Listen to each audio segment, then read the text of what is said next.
नमस्कार दोस्तों, रक्षा और रणनीतिक अध्ययन में आपका स्वागत है। आज हम चर्चा कर रहे हैं राज्य के तत्व। Definitions. व्यक्तियों के एक समुदाय के रूप में एक निश्चित क्षेत्र पर स्थायी रूप से कब्जा करना, कानूनी रूप से बाहरी नियंत्रण से स्वतंत्र और एक संगठित सरकार रखना जो अपने अधिकार क्षेत्र के भीतर सभी व्यक्तियों और समूह पर कानून बनाती और प्रशासित करती है, राज्य है। Nature of the state. 1. Idealist theory of state. प्लेटो और अरस्तु को राज्य के आदर्शवादी सिद्धांत के संस्थापक के रूप में माना जाता है। उनका मत था कि मनुष्य स्वभाव से एक राजनीतिक प्राणी है और यह राज्य के माध्यम से है कि मनुष्य अपने व्यक्तित्व का विकास कर सकता है और राज्य का हिस्सा बनकर उनमें से सर्वश्रेष्ठ प्राप्त कर सकता है। वे राज्य और समाज में भेद नहीं करते थे। इमैनुएल कांट को आदर्शवादी सिद्धांत का जनक माना जाता है और उन्होंने 1976 में metaphysical first principles of theory and law पुस्तक में इसके बारे में व्यक्त किया है। हेगल ने इसे एक नैतिक संस्थान के रूप में माना। इस सिद्धांत के अनुसार एक राज्य एक नैतिक संस्था है। 2. राज्य लोगों का सबसे अच्छा मित्र है। 3. राज्य का अपना व्यक्तित्व और मांगपत्र होता है। 4. मनुष्य सामाजिक प्राणी है। 5. राज्य के अधिकारों का सृजन और संरक्षण करता है। 2. Marxist theory of state. पारंपरिक मार्क्सवादियों के अनुसार राज्य प्रभावशाली आर्थिक वर्ग द्वारा नियंत्रित होता है और शोषण के साधन के रूप में और वर्ग जबरदस्ती की एक एजेंसी के रूप में उपयोग किया जाता है। राज्य श्रमिक वर्ग की कीमत पर कुछ अमीर वर्गों के हितों को बढ़ावा देता है और उनकी रक्षा करता है। राज्य अपनी उत्पत्ति से लेकर विकास के विभिन्न चरणों तक आर्थिक रूप से कमजोर वर्ग का शोषण करता है। मार्क्सवादी राज्य की कुछ विशेषताएं हैं। एक राज्य आर्थिक रूप से प्रभावशाली वर्ग के हाथों शोषण का एक साधन है। 2. राज्य का गठन आर्थिक रूप से प्रभावशाली वर्ग की निजी संपत्ति की रक्षा के लिए किया गया था। 3. राज्य को अन्याय का प्रतीक माना जाता था। हालांकि मैक्स वेबर जैसे नवमार्क्सवादी हैं जिन्होंने मार्क्स के वर्ग सिद्धांत को खारिज कर दिया और राज्य सत्ता की स्वतंत्रता पर जोर दिया। उनका मत था कि राज्य के अपने संसाधन हैं और बल के वैध स्रोत पर उनका पूर्ण नियंत्रण है और निजी हितों की सेवा नहीं करते हैं। उन्होंने आगे कहा कि नौकरशाही राज्य द्वारा संचालित एक संगठन है जो राज्य की नीतियों की निगरानी, निर्माण और कार्यान्वयन करता है। यह नहीं कहा जा सकता कि राज्य ने वर्ग हितों की पूर्ति की है। इसी तरह एंटोनियो ग्राम्स्की के अनुसार समाज में संस्थाएं, विश्वास और सामाजिक संबंध जैसे परिवार, स्कूल, चर्च और समाज के अन्य समूह पूंजीवाद को प्रोत्साहित करने वाली सहमति बनाने में महत्वपूर्ण भूमिका निभाते हैं। बल प्रयोग की आवश्यकता तभी होती है जब सहमति काम न करे। Liberal theory of state. उदारवादी सिद्धांत व्यक्तियों के विशेषाधिकारों और अधिकारों पर जोर देता है। सरकार द्वारा प्रतिबंध व्यक्तियों के व्यक्तित्व और अधिकारों पर अंकुश लगाते हैं और उनके विकास को सीमित करते हैं। इसलिए यह सीमित राज्य की वकालत करता है।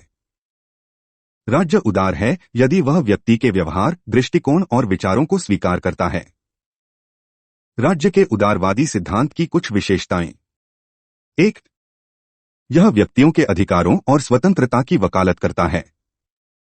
2.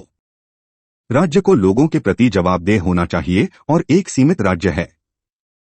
3. विभिन्न समूह और संगठन हैं और वे एक दूसरे के साथ सहअस्तित्व में हैं। 4. उदार राज्य सभी समूहों और लोगों के अधिकारों और स्वतंत्रता के प्रति जवाबदेह है। राज्य के तत्व। एक राज्य की पहचान उसके 4 अत्यंत आवश्यक तत्वों से होती है। 1. जनसंख्या। राज्य व्यक्तियों का एक समुदाय है। यह एक मानवीय राजनीतिक संस्था है। जनसंख्या के बिना कोई राज्य नहीं हो सकता। जनसंख्या कम या ज्यादा हो सकती है, लेकिन होनी ही चाहिए। स्विट्जरलैंड, कनाडा और अन्य जैसे बहुत कम आबादी वाले राज्य हैं और बहुत बड़ी आबादी वाले चीन, भारत और अन्य जैसे राज्य हैं। राज्य में रहने वाले लोग राज्य के नागरिक हैं। वे नागरिकों के रूप में अधिकारों और स्वतंत्रता का आनंद लेते हैं और साथ ही राज्य के प्रति कई कर्तव्यों का पालन करते हैं। जब दूसरे राज्य के नागरिक राज्य के क्षेत्र में रह रहे हों तो उन्हें एलियन कहा जाता है। राज्य के क्षेत्र में रहने वाले सभी व्यक्ति, नागरिक और विदेशी राज्य के कानूनों और नीतियों का पालन करने के लिए बाध्य हैं। राज्य अपनी सरकार के माध्यम से उन पर सर्वोच्च अधिकार का प्रयोग करता है। किसी राज्य के लिए आवश्यक जनसंख्या के आकार की कोई निश्चित सीमा नहीं है।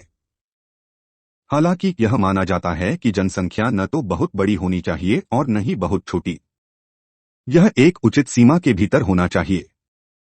यह राज्य के क्षेत्र के आकार, उपलब्ध संसाधनों, अपेक्षित जीवन स्तर और रक्षा की जरूरतों, माल और आपूर्ति के उत्पादन के आधार पर निर्धारित किया जाना चाहिए।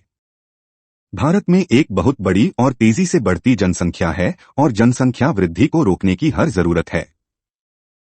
उच्च स्तर के सतत विकास को दर्ज करने के लिए भारत की क्षमता को बढ़ाने के लिए यह आवश्यक है। 2.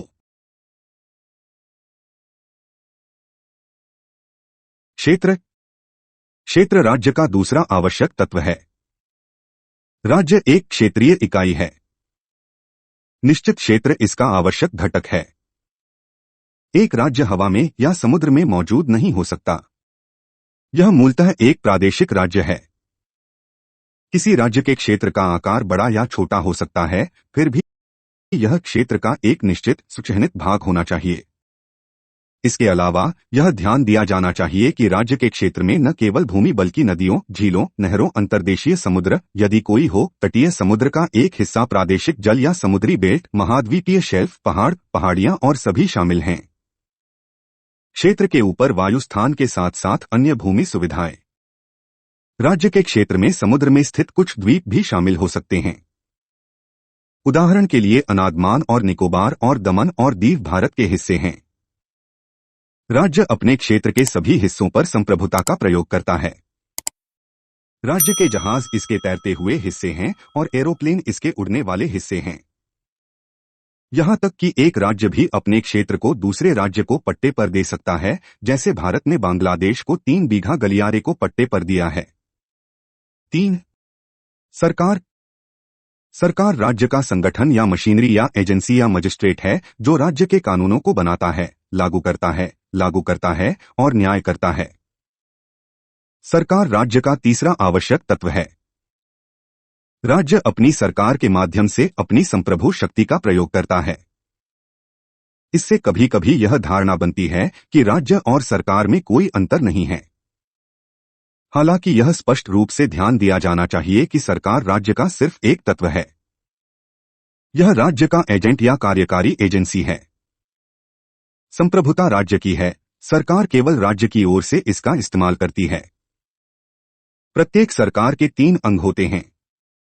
एक विधायिका जो राज्य की इच्छा तैयार करती है, अर्थात कानून बनाने के कार्य करती है।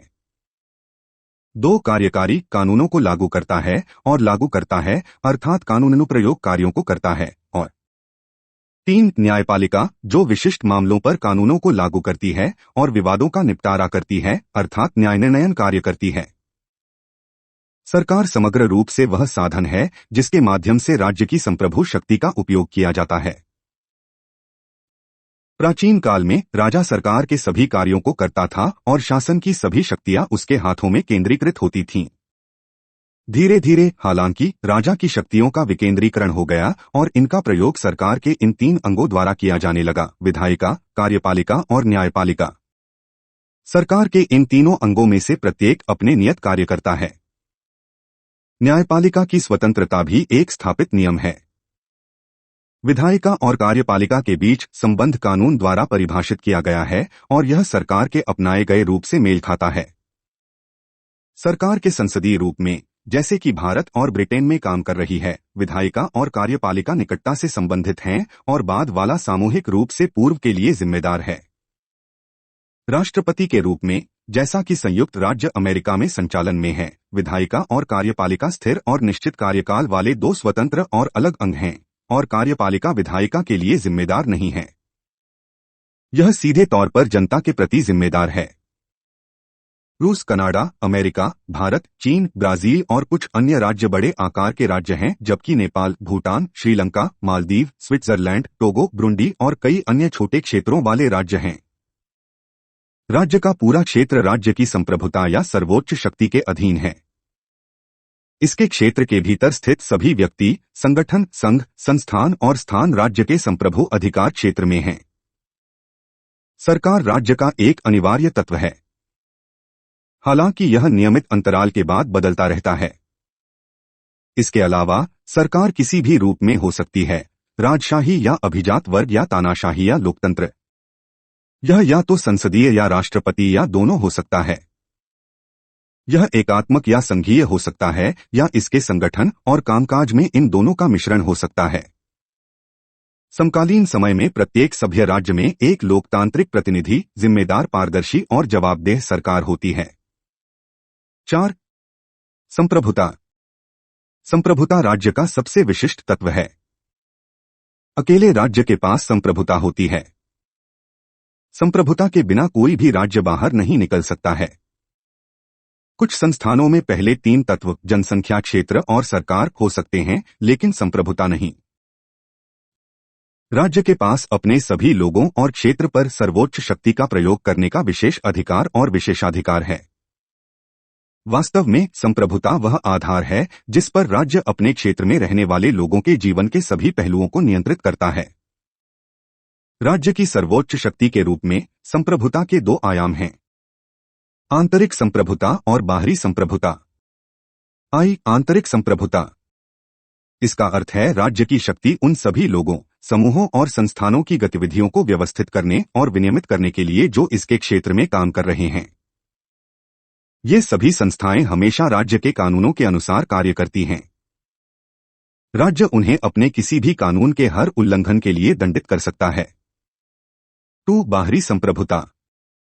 इसका अर्थ है बाहरी नियंत्रण से राज्य की पूर्ण स्वतंत्रता। इसका अर्थ राष्ट्रों के समुदाय की गतिविधियों में भाग लेने के लिए राज्य की पूर्ण स्वतंत्रता भी है। प्रत्येक राज्य के पास अपनी स्वतंत्र विदेश नीति के आधार पर निर्माण और कार्य करने की संप्रभु शक्ति होती है। हम राज्य की बाहरी संप्रभुता को हर दूसरे राज्य के साथ इसकी संप्रभु समानता के रूप में परिभाषित कर सकते हैं। राज्य स्वेच्छा से अंतर्राष्ट्रीय कानून के नियमों को स्वीकार करता है। इन्हें राज्य पर थोपा नहीं जा सकता। भारत किसी अन्य राज्य के साथ किसी संधि पर हस्ताक्षर करने या न करने के लिए स्वतंत्र है। कोई भी राज्य इसे ऐसा करने के लिए बाध्य नहीं कर सकता। कोई भी राज्य वास्तव में संप्रभुता के बिना राज्य नहीं बन सकता। भारत 1947 में एक राज्य बना जब उसे स्वतंत्रता और संप्रभुता मिली। उसकी स्वतंत्रता के बाद भारत को आंतरिक और बाहरी संप्रभुता दोनों का प्रयोग करने की शक्ति मिली। संप्रभुता स्थायी रूप से, अनन्य रूप से और पूर्ण रूप से राज्य की होती है। संप्रभुता की समाप्ति का अर्थ है राज्य का अंत। इसीलिए संप्रभुता को राज्य की अनन्य संपत्ति और पहचान के रूप में स्वीकार किया जाता है। ये एक राज्य के 4 आवश्यक तत्व हैं। एक राज्य तभी राज्य बनता है जब उसमें ये सभी तत्व होते हैं। इन 4 तत्वों में से संप्रभुता को राज्य के सबसे महत्वपूर्ण और अनन्य तत्व के रूप में स्वीकार किया जाता है। कोई अन्य संगठन या संस्था संप्रभुता का दावा नहीं कर सकती। एक संस्था में जनसंख्या, क्षेत्र और सरकार हो सकती है, लेकिन संप्रभुता नहीं। आंध्र प्रदेश, तमिलनाडु, उड़ीसा, पंजाब, सिक्किम वास्तव में भारतीय संघ के सभी राज्यों की अपनी आबादी, क्षेत्र और सरकारें हैं। इन्हें शिथिल रूप से राज्य भी कहा जाता है। फिर भी ये वास्तव में राज्य नहीं हैं। ये भारतीय राज्य के अभिन्न अंग हैं।